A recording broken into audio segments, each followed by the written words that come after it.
Praise the Lord. ஆண்டவராகிய இயேசு கிறிஸ்துவின் நாமத்தினாலே இந்த 100 நாள் ஜெபத்தினுடைய 12வது நாள் உங்களை சந்திப்பதிலே மிகவும் மகிழ்ச்சி அடைகிறேன். அனைத்தையும் சீர்படுத்துவேன் என்று சொல்லி வாக்கு கொடுத்த தெய்வம் ஒன்றொன்றாய் நம்முடைய வாழ்க்கையிலே செய்து கொண்டே இருக்கிறார். இந்த 100 நாட்கள் முடிகிறதுக்குள்ளே நிச்சயம் கர்த்தர் முற்றிலும் ஒரு விடுதலையை நமக்கு தருவாராக.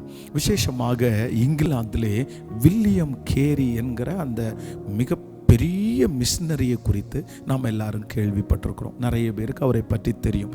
வேதாகமம் இன்றைக்கு நம்முடைய கையிலே இருக்கிறது. ஆனால் இந்த வேதாகமத்திற்கு மிகவும் வித்திட்ட ஒரு தேவ மனிதர் இந்த வில்லியம் கேரி. ஆனால் இங்கிலாந்திலே இவர்களுடைய குடும்பம் மிகவும் ஏழ்மையான ஒரு குடும்பம். இவர் சாதாரணமாய் ஒரு செருப்பு தைக்கிற அந்த வேலை செய்கிற ஒரு மனுஷனாக இருந்தார். அதனாலே அந்த ஊரில் இருக்கிற நிறைய பேர் அவர்களை ஏளனமாய் பார்த்தார்கள். இந்தியாவுக்கு நான் மிஷனரியாக போகிறேன் அப்படின்னு சொன்னதுக்கப்புறம் படித்தவங்க தானே போவாங்க, நீ அங்கே போய் என்ன பண்ண போகிற அப்படின்னு கேலியும் கிண்டலும் செய்யப்பட்ட ஒரு மனுஷன்தான் அந்த மனிதர்.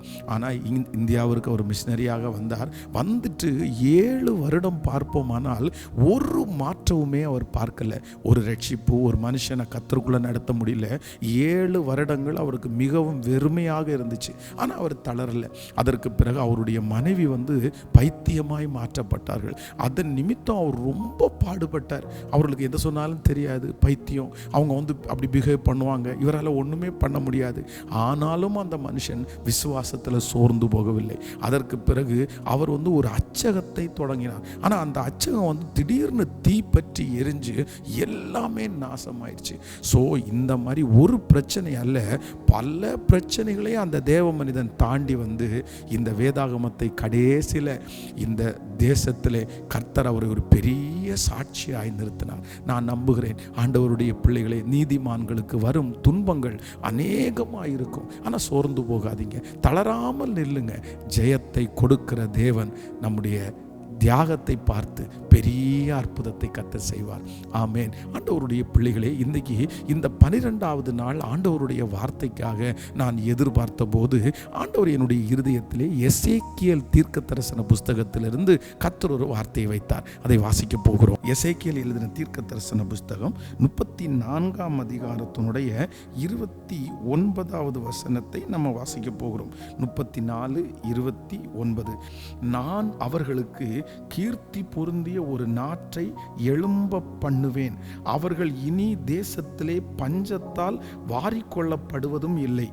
இனி புறஜாதிகள் செய்யும் அவமானத்தை சுமப்பதும் இல்லை.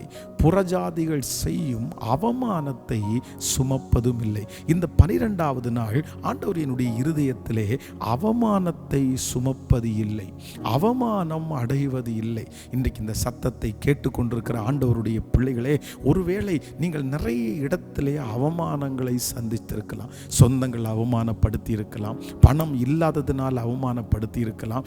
ஏதோ ஒரு விதத்தில் ஐயோ என்னை இவ்வளவு அவமானப்படுத்தினார்களே, அதை நினைக்கும் போதே உங்களுக்கு கஷ்டமா இருக்கலாம். நான் என்ன செஞ்சேன்? அத்தனை பேருக்கு முன்னாடி என்னை அவமானப்படுத்தினாங்க, என் குடும்பத்தில் என்னை அவமானப்படுத்தினாங்க, என்னை நிற்க வச்சு அவமானப்படுத்தினாங்க. இந்த மாதிரி நிறைய அவமானங்களை நீங்கள் சுமக்கலாம். ஆனால் ஆண்டவர் இன்றைக்கு கிருபையாய் வாக்கு கொடுக்கிறார். இல்லை, இதுவரைக்கும் நீங்கள் அவமானத்தை நீங்கள் சந்தித்திருக்கலாம். இனி ஆண்டவர் அந்த அவமானத்தை மாற்றுவேன் என்று கர்த்தர் வாக்கு கொடுக்கிறார். உங்கள் பிள்ளையின் மூலமாய் ஒரு அவமானம் வந்திருக்கலாம். ஒருவேளை நீங்கள் சொன்ன ஏதோ ஒரு வார்த்தையின் மூலமாய் ஒரு அவமானம் வந்திருக்கலாம். ஏதோ உங்களை அவமானப்படுத்துவதற்கு நபர்கள் காத்திருந்து உங்களை நிறைய அவமானப்படுத்தலாம்.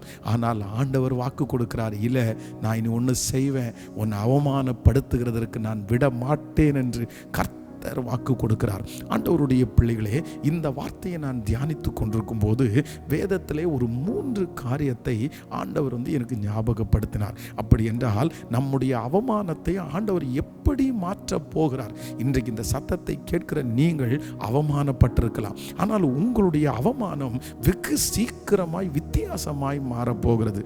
நம்பர் 1, முதலாவதாக வேதத்திலே யோசேப்பு என்கிற மனிதனை குறித்து வாசிக்கும் போது அவனை மிக அதிகமாய் அவமானப்படுத்துகிறார்கள். ஒரு பழியான ஒரு பேரை அவன் மேல் போட்டு, செய்யாத ஒரு தவறை அவன் மேல் போட்டு ஐயோ இவன் மோசமானவன், இந்த மாதிரி காரியத்தை இவன் செஞ்சுட்டான், உண்ட வீட்டுக்கு அவன் ரெண்டகம் பண்ணினான் அப்படின்ற வார்த்தையெல்லாம் யூஸ் பண்ணி அவனை தூக்கி சிறைச்சாலையிலே போட்டார்கள். ரொம்ப அவமானப்படுத்தினார்கள். என்ன இப்படி பண்ணின, உன்னை நன்மை செஞ்ச மனுஷனுக்கு இப்படி பண்ணலாமா, உங்கள் ஓனருக்கு இப்படி பண்ணலாமா, அவர்கிட்ட தானே நீங்கள் வாங்கி சாப்பிட்ற, என்னென்னமோ எத்தனை பேர் எப்படி எல்லாமோ பேசியிருப்பேன், இப்படியெல்லாம் செய்யலாமா, எவ்வளோ கேட்டிருப்பாங்க. ஆனால் ஒரு நாள் வந்தது, அந்த அவமானங்கள் மறக்கிற அளவிற்கு ஆண்டவர் யோசேப்பினுடைய தலையை உயர்த்தினார்.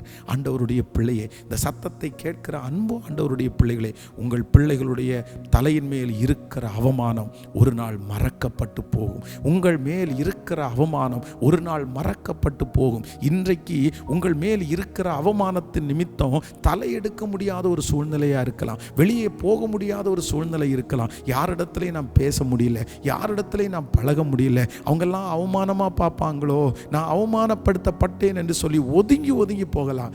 ஆனால் ஆண்டவர் வாக்கு கொடுக்கிறார், கொஞ்ச காலம்தான், உங்கள் மேலே இருக்கிற அந்த அவமானம் மறக்கிற அளவிற்கு கர்த்தர் உங்களை உயர்த்த போகிறார். அந்த அவமானம் இனி தேடியும் காணாத அளவிற்கு, அந்த அவமானம் இனி உங்களுடைய சுற்றி இருக்கிற யாரும் உச்சரிக்காதபடி கர்த்தர் அந்த அவமானத்தை மாற்றுவேன் என்று வாக்கு கொடுக்கிறார். ஆமேன் சொல்லுங்கள். இரண்டாவதாக நான் வேதத்தில் வாசிக்கும் போது மார்த்தாள் மரியாள் என்கிற அந்த 2 பேருடைய அந்த குடும்பம், மார்த்தாள் மரியாள் லாசரு. இப்போ ஆண்டவருக்கு ரொம்ப அன்பாய் இருந்த குடும்பம் எந்த குடும்பம்னா இந்த குடும்பம், மார்த்தாள் மரியாளுடைய குடும்பம். உடனே ஆண்டவர் அந்த இடத்துல லாசரு மரித்து போகிறான். எல்லார் மத்தியிலையும் ரொம்ப அவமானம். ஏசப்பா உங்க குடும்பத்தை நேசிச்சார்ல, அவர் இப்போ சமீபத்தில் கூட வந்துட்டு போனார்ல, எப்படி உங்களை கைவிட்டாரு, நீ மார்த்தாளே நீ ஓடி ஓடி அவருக்கு சாப்பாடு சமைச்சு கொடுப்பேன்ல, மரியாளே நீ வந்த உடனே அவருடைய பாதத்திலே உட்கார்ந்துருப்பேன்ல, ஏசு உங்களை மறந்துட்டாரா, உங்கள் குடும்பத்தை விட்டுட்டாரா, உங்கள் குடும்பத்தில் இப்படி ஒரு மரணம் வரலாமா, இந்த வயசில் உங்கள் சகோதரன் மரிச்சு போகலாமா, இப்படிப்பட்ட நிறைய அவமானங்கள் மார்த்தாள் மரியாளுடைய குடும்பத்திலே வந்து கொண்டே இருக்கிறது. ஆனால் இந்த அவமானத்தை ஆண்டவர் எப்படி மாற்றுகிறார் என்றால் சாட்சியாய் மாற்றுகிறார். அந்த மரித்து போன லாசருவை ஆண்டவர் கல்லறையில் இருந்து வெளியே வரப்பண்ணி அந்த அவமானத்தை சாட்சியாய் மாறுகிறார். நான் நம்புகிறேன். நம்பர் 2, இரண்டாவது, இந்த சத்தத்தை கேட்கிற உங்களுடைய வாழ்க்கையிலே வாக்கு கொடுக்கிறார். இன்றைக்கு நீங்கள் சந்திக்கிற இந்த அவமானம் ஒரு நாள் சாட்சியாய் மாறும். நீங்கள் சாட்சி சொல்லுவீர்கள், நான் இந்த மாதிரி ஒரு பாதையில் கடந்து போனேன், ஆண்டவர் இந்த மாதிரி ஒரு அவமானத்தை எனக்கு அனுமதிச்சாரு, அன்னைக்கு இந்த அவமானம் எனக்கு ரொம்ப வருத்தமாக இருந்துச்சு, ஐயோ இந்த அவமானம் வருதே, எனக்கு நான் என்ன தப்பு பண்ணேன்னு நான் கேட்டேன். ஆனால் ஒரு நாள் இந்த அவமானம் உங்களுக்கு சாட்சியாய் மாறும். இது வேற எதற்காகவும் இல்லை, இந்த அவமானம் எதுக்கு ஆண்டவரே வந்துச்சு, நான் எதுக்கு யாருக்கு என்ன துரோகம் பண்ணேன் அப்படின்னெல்லாம் நீங்கள் கேட்குறீங்களா, என்னை எதுக்கு இப்படி அவமானப்படுத்துகிறாங்கன்னு கேட்குறீங்களா? இல்லை, அந்த வேலை ஸ்தலத்தில் உங்கள் தலையை கர்த்தர் நிமிர பண்ணுவார். உங்களுக்கு அந்த தாளந்துகளை கர்த்தர் தருவார். உங்கள் கையின் பிரயாசத்தை ஆண்டவர் ஆசீர்வதிப்பார். எந்த இடத்துல நீங்கள் அவமானப்பட்டு போனீங்களோ, எந்த இடத்துல நீங்கள் வெட்கப்பட்டீர்களோ, எந்த இடத்துல நீங்கள் தலை குனிந்தீர்களோ, அதே இடத்துல ஆண்டவர் உங்களுக்கு ஒரு அற்புதத்தை செய்து அந்த இடத்துல ஒரு சாட்சியாய் நிறுத்துவேன் என்று கர்த்தர் வாக்கு கொடுக்கிறார். ஆண்டவருடைய வார்த்தை சொல்லுகிறது, நீங்கள் அவமானம் அடைவது இல்லை. ஆமென் சொல்லுங்கள். மூன்றாவதாக நான் வேதத்தில் இந்த அவமானத்தை ஆண்டவர் எப்படி மாற்றுகிறார் அப்படின்றத நான் தியானிக்கும் போது சிமேயியை குறித்து வேதத்தில் வாசித்தேன். தாவீது தன்னுடைய பிள்ளையினால் துரத்தப்பட்டு காலில் செருப்பு கூட இல்லாமல் தன்னுடைய உயிர் பிழைக்கிறதற்காக ஓடி போய் எங்கேயாவது ஒதுங்கலானும் போது வழியிலே சிமேயி என்கிற ஒரு சாதாரணமான ஒரு மனுஷன் சந்திக்கிறான். அப்போ அந்த இடத்துல எல்லாருக்கும் முன்னாடியும் வச்சு தாவீதை ரொம்ப அவமானப்படுத்தினான். ரத்த பிரியனே, பேலியாளின் மகனே, நீ என்ன நினைக்கிற, உன் தலைமையில சாபம் இருக்குப்பா, நீ இந்த மாதிரி பண்ணிட்டு வந்துட்டல, நீ இந்த மாதிரி செஞ்சல, சவுலுக்கு நீ பண்ணது ஒன்று சும்மா விடுன்னு நினைக்கிறியா? எல்லாருக்கும் முன்னாடியும் வச்சு ஒரு ராஜான்னு கூட பார்க்காம எந்த மதிப்பும் கொடுக்காம இந்த சிமேயு அந்த தாவீதை மிக அதிகமாய் தூசிக்கிறான். பக்கத்தில் இருக்கிற வேலைக்காரனுக்கு கோபம் வர்ற அளவிற்கு அவன் தூசிக்கிறான். ஆனால் தாவீது ஒன்றும் சொல்லலை, சிமேயி தூசிக்கணும்னு கர்த்தர் அனுமதிக்கிறார் அப்படின்னு அவர் விட்டுட்டார். அதை குறித்து அவர் கவலைப்படவே இல்லை. ஆனால் ஒன்று என்ன நடந்துச்சுன்னா, இந்த தாவீதுனுடைய அவமானம் அவனுக்கு ஒரு அடுத்த உயர்வை கொடுத்தது. முதலாவதாக தன்னுடைய குடும்பத்திலே அவன் அபிஷேகம் பண்ணப்பட்டான். இரண்டாவதாக ஒரு கோத்திரத்திற்கு அவன் ராஜாவாய் அபிஷேகம் பண்ணப்பட்டான். அதற்கு பிறகு முழு சமஸ்த இஸ்ரவேலருக்கும் அவன் ராஜாவாக அபிஷேகம் பண்ணப்பட்டான். கர்த்தர் அந்த அவமானத்திற்கு ஒரு பெரிய உயர்வை கர்த்தர் தந்தார். இன்றைக்கு இந்த சத்தத்தை கேட்டுக்கொண்டிருக்கிற ஆண்டவருடைய பிள்ளைகளே, கர்த்தர் கிருபையாய் வாக்கு கொடுக்கிறார். உங்களுடைய அவமானம் ஒரு உயர்வை கொண்டு வரப்போகிறது. இந்த அவமானம் ஏன் வந்தது என்று கேட்டீர்கள் அல்லவா? ஏன் என்ன அவமானப்படுத்துறாங்கன்னு கேட்குறீங்களே, இது வேற எதுக்கும் இல்லை. அடுத்த படி ஆண்டவர் உங்களை உயர்த்துகிறதற்காக தான் இந்த அவமானம் உங்களுக்கு வந்திருக்கிறது. எத்தனை பேர் ஆமோதிக்கிறீர்கள்? 3 காரியத்தை ஆண்டவர் பேசியிருக்கிறார். நம்பர் 1, முதலாவதாக இந்த அவமானம் மறக்கப்பட்டு போகும். இரண்டாவதாக இந்த அவமானம் சாட்சியாய் மாறும். மூன்றாவதாக இந்த அவமானம் உங்களுக்கு ஒரு மிகப்பெரிய உயர்வை கொண்டு வரும். ஆமேன். நான் உங்களுக்காக ஜெபிக்கிறேன். என்னோடு கூட சேர்ந்து எல்லாரும் ஜெபிப்போம். தகப்பனே, நன்றி அப்பா, இன்றைக்கு பேசின வார்த்தைக்காக உமக்கு நன்றி. எவ்வளவோ அவமானப்படுத்துறாங்கப்பா. உனக்கு யார் இருக்கா ஆண்டவரே? உனக்கு என்ன இருக்குது? நீ அழகா இல்ல, என்னென்னமோ சொல்லி சொல்லி என் பிள்ளைகளை அவமானப்படுத்துறாங்கப்பா. உனக்கு இது நடக்காது, உன் குடும்பத்துக்கு இது நடக்காது, எத்தனை வார்த்தைகள். ஆனால் இன்றைக்கு நீங்க வாக்கு கொடுத்தீங்கல்ல, அவமானத்தை மாற்றுகிற தெய்வம் இப்பொழுது இந்த சத்தத்தை கேட்கிற பிள்ளைகளுக்கு ஒரு அற்புதம் நடப்பதாகப்பா. இந்த 100 நாட்கள் ஜெபம் முடிகிறதுக்குள்ளே அந்த அவமானத்தை கர்த்தர் மாற்றி உங்க பிள்ளைகளை சாட்சியாய் நிறுத்த போகிறதற்காய் உமக்கு நன்றி ஏசப்பா. நன்றி ஏசப்பா. தடைகளை உடைக்கிறவர் நீங்க தானே. என் பிள்ளைங்க வெட்கப்பட்டு போயிடுவாங்கன்னு பார்த்துட்டு இருக்காங்க, இவங்களை எப்படியாவது அவமானப்படுத்தலான்னு துடிச்சிட்டு இருக்காங்க. ஆனால் அத்தனை பேருக்கு முன்னாடியும் சாட்சியாய் நிறுத்துகிற கர்த்தர் இப்பொழுது ஒரு நன்மையை கட்டளையிடுவீராக ராஜா. நன்றி அப்பா. உங்களால் ஆகாதது என்று ஒன்றுமில்லை ஏசப்பா.